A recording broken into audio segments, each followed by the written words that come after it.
Hemos estado estudiando el libro de los Efesios por casi, yo creo que 6 meses ya llevamos con el libro de los Efesios y todavía no se acaba. Todavía estamos en el capítulo 4, que ya es una buena señal porque ya estamos más de la mitad. Y hoy vamos a terminar, a concluir la parte de lo que son los ministerios, a concluir la parte de lo que es los dones y cómo el apóstol Pablo lo refleja en el libro de los Efesios. Vamos a orar para que Dios nos ayude a entender el mensaje que Él tiene para nosotros y que podamos ponerlo en práctica. Bendito Padre Celestial, gracias damos en esta hora nuevamente, Señor, por tu presencia, por tu palabra, Señor, que tienes preparada para nosotros, Señor, por los cantos que hemos podido alabarte, Señor, te rogamos que tú los recibas como ofrenda grata y permite, Señor, que nuestros corazones estén ahora abiertos para recibir tu palabra, para escuchar tu instrucción, Señor, y para que podamos ponerlo en práctica cuando terminemos, Señor. Permite que se grabe en nuestros corazones, Padre. Te lo pido en el nombre de Jesús, nuestro querido Salvador. Amén. Muy bien. Entonces, la plática de hoy le he puesto yo perfeccionando a los santos. ¿Quiénes son los santos? Nosotros. Todos aquellos que hemos sido salvos somos considerados santos. A diferencia de otras religiones, los santos somos todos nosotros, los que hemos alcanzado al Señor como nuestro Salvador. Y el propósito de Dios para la iglesia, para los santos, es que crezcamos en Él. Es el único propósito que Dios tiene. Si Dios tuviera otro propósito diferente, si Él quisiera que nosotros fuéramos salvos y nada más, inmediatamente hubiéramos sido llevados al cielo en cuanto fuimos salvos, porque ese era su propósito, salvarnos. Pero su propósito va más allá de salvarnos. Su propósito va al punto de que tenemos que crecer en Él. Por lo tanto, la iglesia que crece en Dios es cuando la iglesia trabaja con todos los miembros juntos. Tenemos iglesias en donde solamente una persona trabaja. Es una iglesia pequeñita, así que yo estoy haciendo muchas cosas, pero tenemos iglesias donde hay mucha gente en la iglesia y muy pocos trabajan en la iglesia.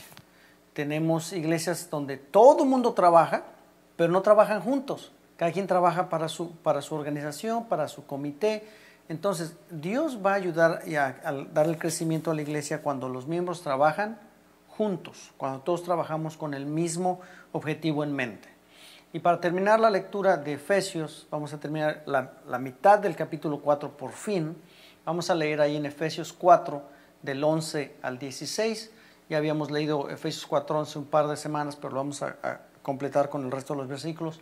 Dice así: y Él mismo constituyó a unos apóstoles, a otros profetas, a otros evangelistas, a otros pastores y maestros, a fin de perfeccionar a los santos para la obra del ministerio, para la edificación del cuerpo de Cristo.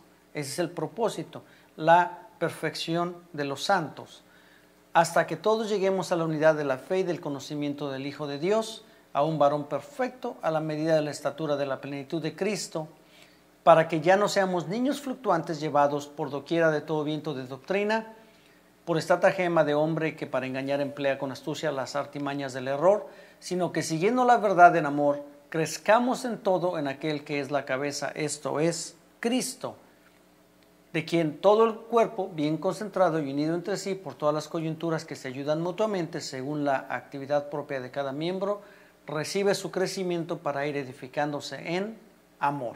Entonces estamos hablando de que Dios nos va a bendecir con los dones, con los ministerios que Él nos da, para el crecimiento de la iglesia y para la perfección, para que seamos perfectos como santos. Y eso lo va a lograr a través del trabajo junto de la iglesia y a través del trabajo unido en amor. Cuando nosotros tratamos de comprar una casa, podemos decir que el proceso de comprar una casa es fácil. Usted dice, no hermano, comprar una casa es bien difícil. El proceso simple de comprar una casa es bien fácil. ¿Qué se necesitan? Se necesitan 3 cosas. Encontrar la casa que le guste, que esté a la venta.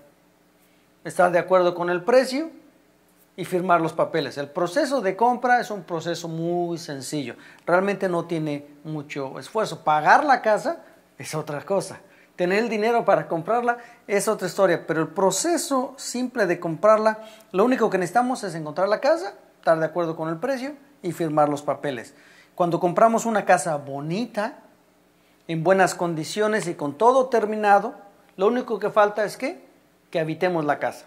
Ya está lista, no hay que hacer nada. Cuando llegamos a este templo, ¿qué le hacía falta a este templo? Casi nada. Hicimos un par de cositas aquí en el audio, pero el santuario estaba listo. No faltaba nada, solamente llegamos y habitamos, ¿verdad? Pero ¿qué pasa cuando compramos una casa que no está completa? Cuando compramos una casa que requiere remodelación. Cuando compramos una casa, como muchos negocios en nuestros días se dedican a comprar casas para arreglarlas y venderlas. Eso requiere mucho esfuerzo. Requiere conocimiento, requiere dinero, requiere un poquito de persistencia, porque mientras más se tarde en reparar la casa, menos ganancia hay. Se requiere que se mueva rápido. Hay muchos negocios que en estos días hacen eso, y si usted tiene la suficiente paciencia, conocimiento y dinero, también lo puede hacer, no hay ningún problema. Pero ahora imagínese que usted no compró una casa, sino que compró toda una unidad de casas, y toda la unidad de casas necesita remodelarse. Todas están en malas condiciones y todas, 150 casas, y todas necesitan remodelarse, todas necesitan arreglo. Es un proyecto que va a llevar muchísimo tiempo, y si quiere acabar lo más pronto posible, va a querer pedir la ayuda de cuanta gente usted pueda, aprovechar la ayuda de todos los que usted pueda para acabarla. Toda la ayuda es bienvenida, toda la ayuda es utilizada al máximo, no quiere que se desperdicie el tiempo. Nosotros, cuando llegamos a Jesucristo, éramos una casa que estaba en ruinas. Nuestro corazón era un corazón que necesitaba ser reparado, era un corazón que necesitaba ser arreglado. Imagínese una iglesia, 150 miembros en una iglesia que llegamos todos y todos necesitaban arreglo. ¿Quién nos ayudó a arreglar eso? El Espíritu Santo. Pero no podemos arreglarlo solo, y no todas las veces arreglamos todo el corazón completo a la primera. Arreglamos un área, después otra área y después otra área. Entonces, la iglesia va a crecer cuando los miembros trabajan bien coordinados para el bien común de la iglesia. Cuando todos juntos trabajamos para que todos juntos crezcamos en la fe, para que todos juntos lleguemos a la estatura del varón perfecto, entonces la iglesia va a crecer. ¿Qué pasó cuando el Señor Jesucristo llegó a su corazón y cuando el Señor Jesucristo llegó a mi corazón? Lo primero que pasó fue una regeneración de su vida y de mi vida. La iglesia está compuesta en su gran mayoría por hijos de Dios. Todos los que estamos aquí somos salvos. Nos gustaría que aquí hubiera también personas que no son salvas. Nos gustaría que hubiera personas que hoy pudieran entregar su vida al Señor Jesucristo, pero la gran mayoría de las congregaciones de la iglesia son salvos. Todos los que se congregan son salvos.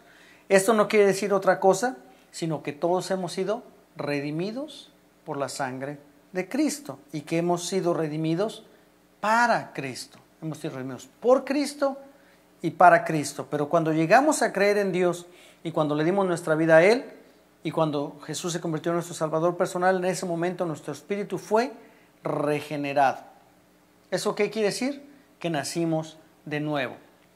Juan 3, del 5 al 7, ¿qué dice? Nicodemo, hablando con Jesús, le dice: respondiendo Jesús, de cierto te digo, que el que no naciere de agua y del Espíritu no puede entrar en el reino de Dios. Lo que es nacido de la carne, carne es, y lo que es nacido del Espíritu, Espíritu es. No te maravilles de que te diga: os es necesario nacer de nuevo. Jesucristo le está hablando a Nicodemo, está diciendo: todos los que quieran entrar al reino de los cielos tienen que ser nuevos, tienen que ser regenerados, tienen que nacer de nuevo, tienen que tener por medio del Espíritu una nueva vida. Entonces, es claro que cuando aceptamos a Jesucristo en nuestros corazones, lo que significa es que tenemos un nuevo espíritu, hemos nacido de nuevo en el Espíritu. No importa, fíjese bien, no importa si entendemos cómo sucedió o no lo entendemos. Hemos sido nacidos de nuevo. Usted y yo no pedimos nacer en esta tierra, ¿o sí? Usted y yo simplemente pasó. Nuestros padres tomaron una decisión, buena o mala, pero aquí estamos. Nacimos, no queríamos, no sabíamos nada de eso. Y aunque realmente usted y yo no entendamos cómo fue, cuando usted y yo nacimos en Cristo, tampoco entendimos lo que pasó. Alguien habló a nuestro corazón, el Espíritu Santo nos dio la fe para creer, nos abrió los ojos espirituales, vimos la realidad, dijimos, sí Señor, yo quiero. ¿Entendimos qué fue lo que pasó? Tal vez no. Tal vez en ese momento no supimos ni lo que pasó, pero nacimos de nuevo. El resultado de creer, arrepentirse y aceptar el sacrificio de Cristo es que tenemos una nueva vida en Él. Pero tampoco sabemos cómo pasó. El versículo 8, ahí donde estamos leyendo en Juan 3, el versículo 8, dice, el viento sopla de donde quiere y oye su sonido, mas ni sabes de dónde viene ni a dónde va. Así es todo aquel que es nacido del Espíritu. No entendemos cómo fue que sucedió, pero gracias a Dios que sucedió. ¿No le da gracias a Dios que sucedió? Yo le doy gracias a Dios porque es una maravilla.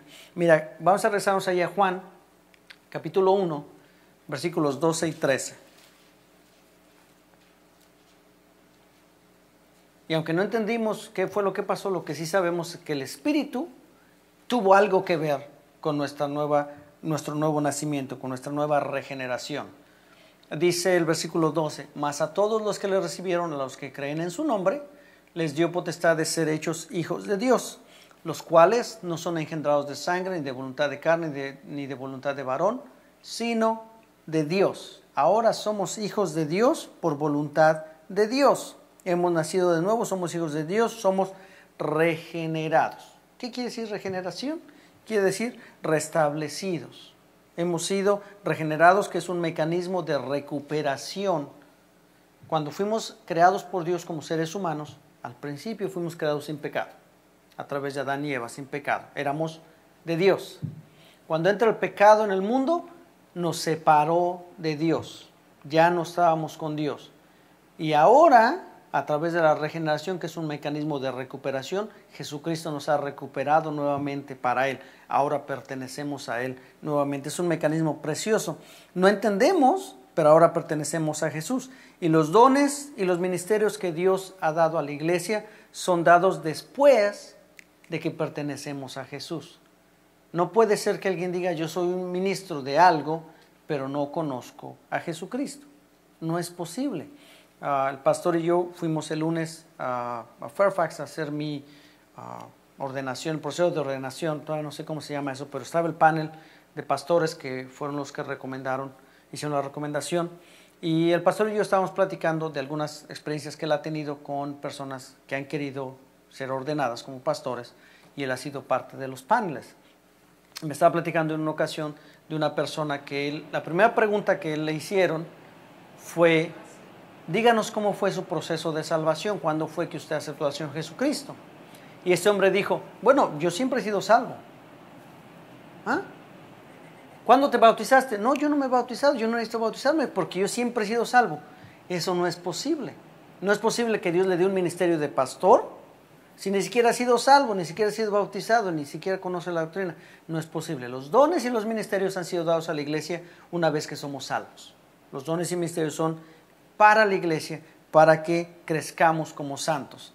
¿Qué más tenemos ahí? Si me acompaña usted a Filipenses 2:13. Cuando aceptamos al Señor Jesucristo como nuestro Salvador, una serie de cosas empezaron a suceder en nuestras vidas. Somos regenerados. Es lo primero que pasa. Lo segundo, somos convertidos en hijos de Dios. Lo tercero, somos justificados y después somos adoptados en Jesucristo. Todo esto pasa al momento de nuestra salvación. Dios es maravilloso. En un instante pasamos de estar alejados de Dios a ser parte de la familia de Dios. Pero eso no es todo. Ahí en Filipenses 2:13 dice, porque Dios es el que en vosotros produce así el querer como el hacer por su buena voluntad. ¿Eso qué quiere decir? Que nuestra vida ahora empieza a correr un proceso de santificación. Ya hemos sido regenerados, convertidos, justificados y adoptados como hijos de Dios, que eso fue en un instante, todo eso pasó. Y ahora empieza el proceso de santificación. Y es Dios el que produce en nosotros el querer como el hacer, su buena voluntad. ¿Eso qué quiere decir? Que tenemos un proceso de santificación pasivo. Imagínese usted a un niño de 20 años, el niño, ¿ok? Y el niño nunca aprendió a caminar, nunca aprendió a hablar, nunca aprendió a comer por sí mismo. ¿qué pensaría usted de ese niño? Que ese niño probablemente tiene una condición mental que le ha impedido que desarrolle normalmente como todos los demás individuos. ¿Qué pensaría usted de un hermano que viene a la iglesia después de 20 años y no ha aprendido a caminar en el Señor Jesucristo? No ha aprendido a alimentarse por sí mismo de la palabra, no ha aprendido a expresar la palabra. ¿Qué pensaríamos de ese hermano? Algo está pasando. Dice la Biblia que Dios pone en nosotros el querer como el hacer. En otras palabras, tenemos un crecimiento pasivo. No hemos hecho nada para crecer y de repente Dios pone en nuestros corazones que hagamos algo y lo hacemos. Pero no salió de nosotros, salió de Dios, ¿verdad? Si este niño de 20 años, su mamá se dedica a darle de comer todos los días, su cuerpo del niño va a reflejar un crecimiento físico, porque va a estar comiendo, va a estar alimentándose y obviamente va a crecer. Pero mentalmente no pudo. Eso fue un crecimiento pasivo. Y nosotros como cristianos tenemos una santificación pasiva, porque dice Pablo que Dios es el que produce en nosotros el deseo de ocuparnos de nuestra salvación. Dios pone en nosotros el deseo, así que aunque usted no se esfuerce mucho, de repente usted se acuerda, tengo que orar. De repente se acuerda, tengo que leer la Biblia. Eso es lo que está poniendo Dios en nuestro corazón para que lo hagamos. Sin embargo, la santificación activa es lo que va a producir los frutos en nuestra vida para crecer como cristianos. Mire, vamos a Romanos 8:13. La santificación activa es lo que va a producir los frutos que van a ayudar a la iglesia a crecer. No solamente al individuo, pero a la iglesia. Dice Romanos 8:13, porque si vivís conforme a la carne, moriréis. Mas si por el Espíritu hacéis morir las obras de la carne, viviréis. Pablo nos da la clave para la santificación activa. Nosotros tenemos que hacer morir las obras de la carne. ¿Cuál es el verbo clave aquí? Hacer morir. Nosotros tenemos que hacerlo. Nadie va a venir a hacerlo por ti, nadie va a venir a hacerlo por usted, por mí. Tenemos que hacerlo nosotros. Es una santificación activa que tenemos que hacer todos los días. Señor, quítame este vicio del cigarro. Está uno pidiéndole todos los días a Dios, quítame el cigarro, quítame del vicio de la pornografía, quítame del problema que tengo de que maltrato a mi familia todos los días. Y mientras estamos orando, estamos comprando una cajetilla de cigarro, estamos comprando una revista, estamos viendo una película violenta y estamos enojándonos con la familia. Eso no es una santificación activa. Una santificación activa es que por un lado le pedimos a Dios, quítame esto, y nosotros hacemos el esfuerzo para dejar esos vicios. Nosotros hacemos el esfuerzo para que Dios actúe en nosotros. La santificación activa es hacer morir las obras de la carne todos los días en nuestra vida. ¿Qué más se requiere de nosotros? Meditar en la palabra. La santificación activa tiene que ver con la meditación en la palabra diaria. Mire, vamos a Salmos 1:2. Salmos 1:2 dice, sino que la ley de Jehová es su delicia, y en su ley medita de día y de noche.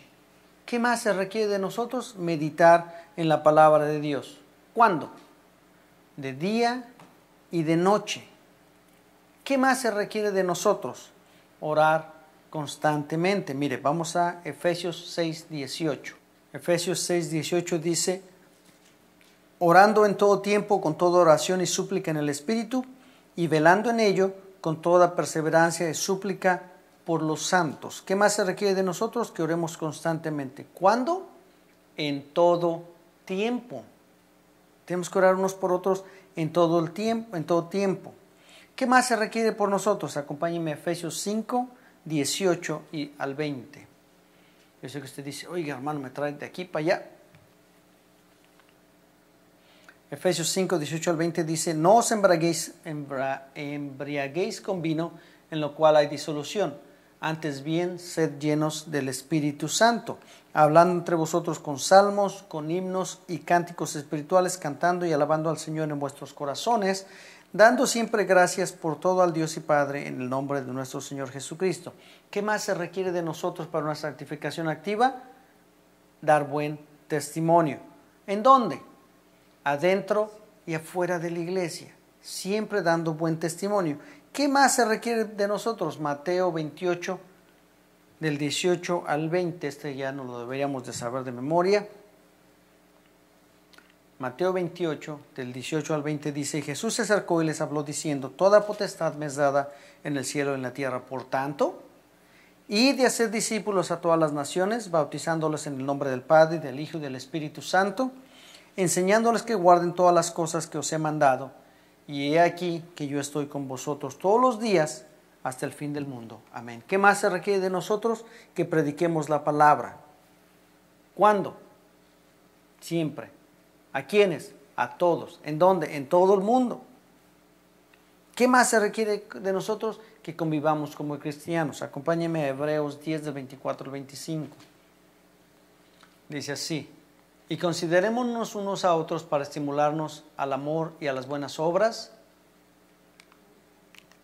y no dejando de congregarnos como algunos tienen por costumbre, sino exhortándonos, y tanto más cuando veis que aquel día se acerca. ¿Qué más se requiere de nosotros? Que convivamos como cristianos. ¿Cómo? Ayudándonos unos a otros en amor. ¿Qué se requiere del cristiano? ¿Qué se requiere entonces para que una santificación sea activa?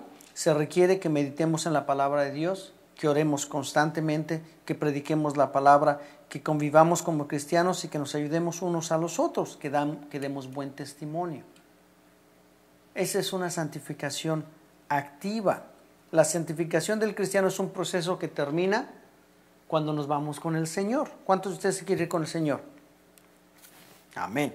No es una meta que se logra cuando estamos vivos, sino que debemos de esforzarnos cada día para ser cada vez más santos para Dios, dedicarle a Dios más de nuestro ser cada día. Filipenses 3:12, mire qué bonito Pablo, el pastor, el apóstol de los gentiles, el que dio a conocer todo el evangelio, todo el misterio fue revelado a través de él. Mire qué bonito dice en Filipenses 3:12, no que lo haya alcanzado ya, ni que ya sea perfecto, sino que prosigo por ver si logro hacer aquello para lo cual fui también nacido por Cristo Jesús. ¿Cómo dice Pablo?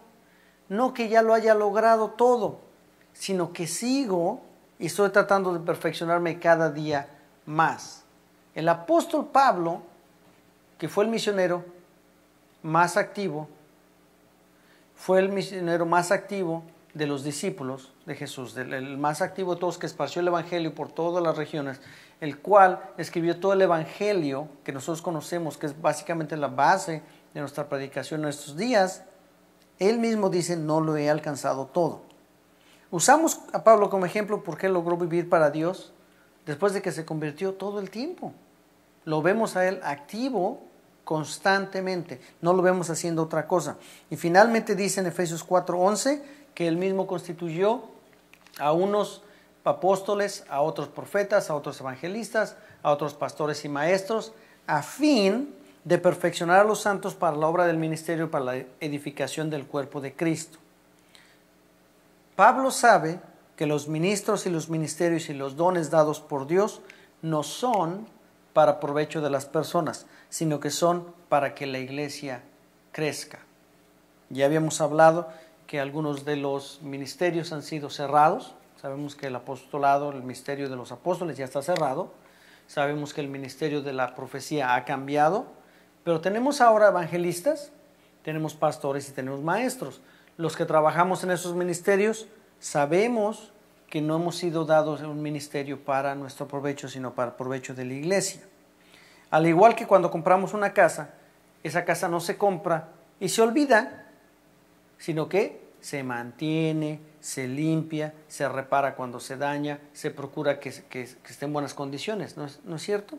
De la misma manera, la vida cristiana es un continuo crecer en Dios. No podemos ser salvos un día y abandonar la nueva casa que Dios nos ha dado.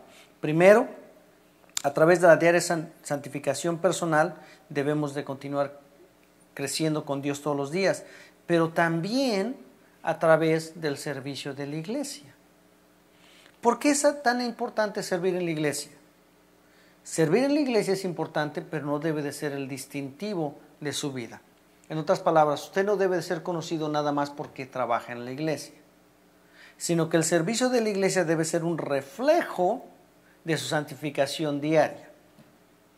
Hasta que usted entienda que es importante santificarse a Dios todos los días, va a entender que es importante trabajar en la iglesia todos los días. Efesios 4, del 14 al 16, ahí mismo donde estábamos, el 13 primero dice: hasta que todos lleguemos a la unidad de la fe y del conocimiento y del Hijo de Dios, a un varón perfecto a la medida de la estatura de la plenitud de Cristo. ¿Usted cree que va a llegar a ser un varón o una mujer perfecta en esta vida?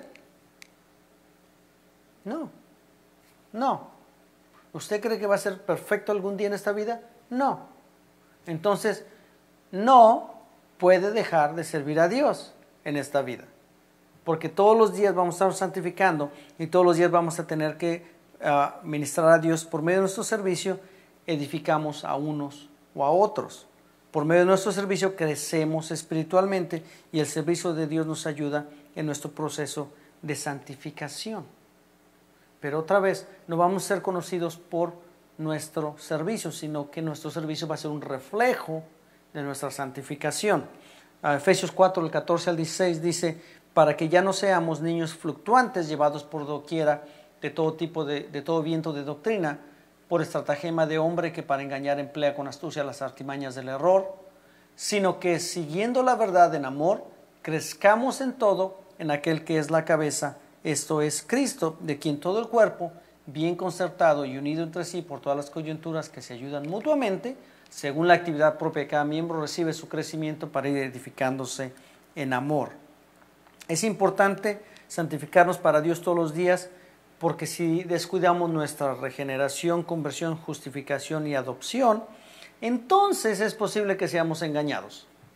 Es posible que seamos llevados por toda clase de nueva doctrina, y es posible que cuando lleguemos a la presencia de Dios no podamos levantar la frente en alto a mirar a Jesucristo cara a cara, porque estaremos sin frutos.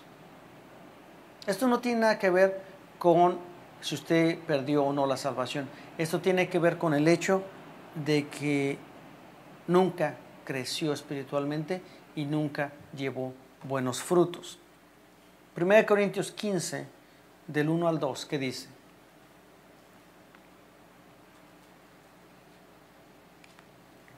Además os declaro, hermanos, el evangelio que os he predicado, el cual también recibisteis, en el cual también perseveréis, por el cual asimismo, si retenéis la palabra que os he predicado, sois salvos. Si no, creísteis en vano. Pablo nos dice que algunos no han creído para salvación, que algunos han creído en vano, porque no retienen la palabra, no perseveran en la palabra, en otras palabras, no se santifican diariamente para Dios. Y nunca alcanzaron a creer para salvación, simplemente la emoción los llevó a decir y creer que habían aceptado al Señor Jesucristo, pero nunca lograron aceptar al Señor Jesucristo. Si usted y yo hemos aceptado al Señor Jesucristo, entonces la santificación tiene que ser un proceso diario en nuestra vida, tiene que ser un proceso activo. Los ministerios de la iglesia no son un título de nobleza que solo algunos pueden tener. Servir en la iglesia es un reflejo de su santificación diaria. Es un reflejo que hace que usted reconozca las bendiciones de Dios, la gracia de Dios. La vida en Cristo, en primer lugar, es un resultado de la intervención divina de Dios. Usted y yo somos salvos en primer lugar porque Dios ha intervenido divinamente en nuestras vidas. Nosotros no hicimos nada para ser salvos. Todo es por la gracia de Dios.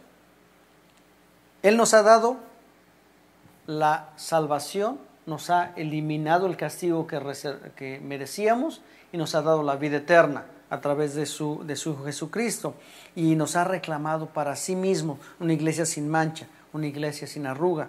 Por lo tanto, debemos de ocuparnos todos los días de nuestro crecimiento espiritual, y ese crecimiento se debe de reflejar en nuestro servicio que hagamos todos los días de una manera racional, de una manera que nosotros comprendamos en la iglesia. No puede ser simplemente venir a la iglesia a ver qué hago. Tiene que ser un servicio que entendamos. Y como un edificio bien coordinado, todos crezcamos unidos en amor, ayudándonos unos a otros. Pero el servicio en la iglesia va a ser importante para que crezca la iglesia. Cuando solamente dependemos de una persona en la iglesia, digamos una iglesia más grande y que solamente dependía de una persona, la iglesia no va a crecer, no es posible. Nosotros somos poquitos, ¿qué necesitamos? Nosotros mismos necesitamos apoyarnos y crecer entre nosotros. Que nuestro proceso de santificación nos lleve a tener un resultado de servicio, una vida de servicio todos los días en nuestra vida. ¿Estamos de acuerdo? Vamos a orar entonces para darle gracias a Dios. Bendito Padre Celestial, gracias te damos en esta hora por tu palabra, Señor, porque, Señor, solamente tú eres claro, Señor, en la palabra, Señor, que no es solamente ser salvos, no es solamente aceptar tu gracia y, Señor, esperar al día de tu venida, sino que tenemos que trabajar todos los días para crecer en ti, para mostrar a los demás que tú eres el Dios, Señor, para dar buen testimonio, Señor, para orar, para buscar tu palabra, meditar todos los días y crecer espiritualmente, Señor. Dice tu palabra que unidos a ti llevamos mucho fruto, Señor, y eso es lo que queremos hacer. Permite que nuestra vida sea un reflejo, Señor, de tu gloria, y permite que nuestra vida diaria de santificación se refleje en nuestro servicio en la iglesia, y que todos los días, Señor, podamos venir ante ti cada día, Señor, para santificarnos más y más para la gloria de tu nombre, Señor. Ayúdanos como iglesia a crecer, Señor, sirviéndote, y a crecer, Señor, en gracia y misericordia tuya, Padre. Te doy gracias por esta palabra en el nombre de Jesús. Amén.